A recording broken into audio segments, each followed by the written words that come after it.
আমি ভূত ৩ এইটুকুর বাইরে আসলে আর কিছু বলতে পারছি না। জাহিদ ভাই যেমন জাহিদ ভাই তেমনই। জাহিদ ভাইয়ের কোনো পরিবর্তন নাই। কাজ করতে তো ভালোই লাগে এবং কাজ তো সবসময় করতে চাই, কিন্তু সবকিছুতে আসলে ব্যাটে বলে হয়ে ওঠে না। কিন্তু এই ছবিটা আসলে এমন একটা ছবি, এটা আসলে ওই যে লোভ লোভ সংবরণ করা আমার জন্য ডিফিকাল্ট ছিল। যেমন গত ছবিটার কথা যদি আমি বলি, মায়া জঞ্জালের কথা, সেখানে ডিরেক্টর ইন্দ্রনীল রয় চৌধুরীর সাথে কাজ করা বা ঋত্বিক চক্রবর্তীর সাথে স্ক্রিন শেয়ার করার যে লোভ, এখানেও আসলে ওরকম লোভ। আমিও এটার মধ্যে যদি একটা পার্ট হতে পারি তো, এবং দর্শক যদি দেখে আনন্দ পায়, তো সেটার জন্যই আসলে করা।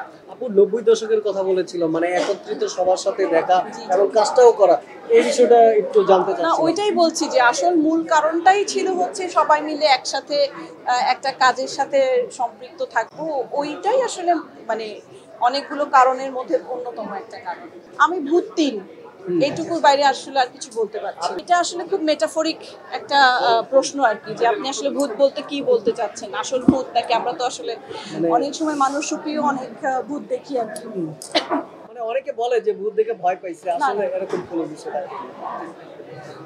জাহিদ ভাই যেমন জাহিদ ভাই তেমনই।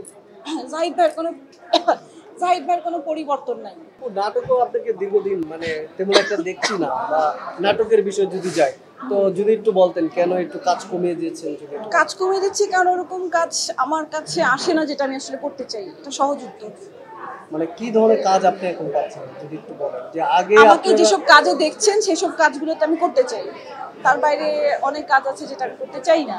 আপনাকে শুধু উপস্থাপনা এবং বিজ্ঞাপনেই পাচ্ছি বেশ কিছু। না, আমি উপস্থাপনা করছি না, মানে অনেক দিনই করছি না। আমার মনে হয় না আমি 2017 বা 16 পরে কাজ করছি।